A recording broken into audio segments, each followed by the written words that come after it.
بسم اللہ الرحمن الرحیم نحمدہ و نصلی علی رسولہ الکریم۔ صحیح البخاری کتاب الصلاۃ باب 3 عقد الازار علی الکفا فی الصلاۃ، یعنی نماز میں تہبند گدی پر باندھنا۔ عنوان باب میں حضرت امام بخاری رحمہ اللہ نے لکھا ہے، اور ابو حازم نے حضرت سہل بن سعد رضی اللہ عنہ سے نقل کیا کہ انہوں نے اپنا تہبند کندھوں پر باندھ کر نبی صلی اللہ علیہ وسلم کے ساتھ نماز پڑھی۔ حدیث نمبر 352۔ محمد بن منقدر سے مروی ہے، انہوں نے کہا حضرت جابر رضی اللہ عنہ نے تہبند میں نماز پڑھی جس کو انہوں نے اپنی گدی پر گرہ دی ہوئی تھی اور ان کے کپڑے کھونٹی پر دھرے ہوئے تھے۔ کسی کہنے والے نے ان سے کہا، کیا آپ صرف ایک تہبند میں ہی نماز پڑھتے ہیں؟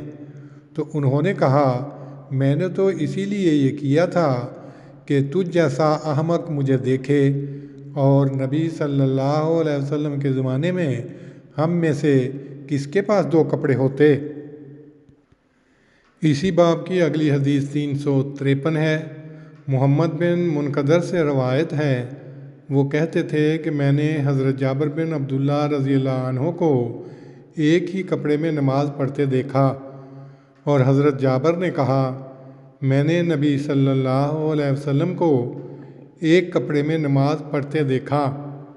تشریح: چونکہ صرف ایک کپڑے میں نماز پڑھنا خضوع زینتکم کے ارشاد کے خلاف سمجھا جاتا تھا، اس لیے امام بخاری رحمۃ اللہ علیہ نے جو 2 روایتیں پیش کی ہیں ان سے زمانہ تنگ دستی کے حالات مجبوری کی طرف توجہ دلانا مقصود ہے، یعنی ایسی حالت میں ایک کپڑے میں نماز پڑھنا جائز ہے۔ عنوان باب میں یہاں کندھوں پر تہبند باندھ کر جن نماز پڑھنے والوں کا حوالہ دیا گیا ہے وہ لوگ اصحاب الصفہ تھے۔ روایت نمبر 352 353 خضوع زینتکم کے ارشاد کے متعلق غلو سے کام لینے والوں کے خیال کی غلطی ثابت کرنے کے لیے حضرت جابر نے باوجود دوسرے کپڑے ہونے کے ایک کپڑے میں نماز پڑھی۔ روایت نمبر 353 سے یہ ثابت کیا گیا ہے کہ نبی صلی اللہ علیہ وسلم نے بھی ایک ہی کپڑے میں نماز پڑھی۔ پس خضوع زینتکم کا یہ مفہوم لینا کہ جب تک عمدہ کپڑے نہ پہنے جائیں نماز نہ ہوگی، غلط ہے۔ اسلام نے استثنائی صورتوں کو نظر انداز نہیں کیا۔ اللہم صلی علی محمد وعلی آل محمد کما صلیت علی ابراہیم وعلی آل ابراہیم انک حمید مجید۔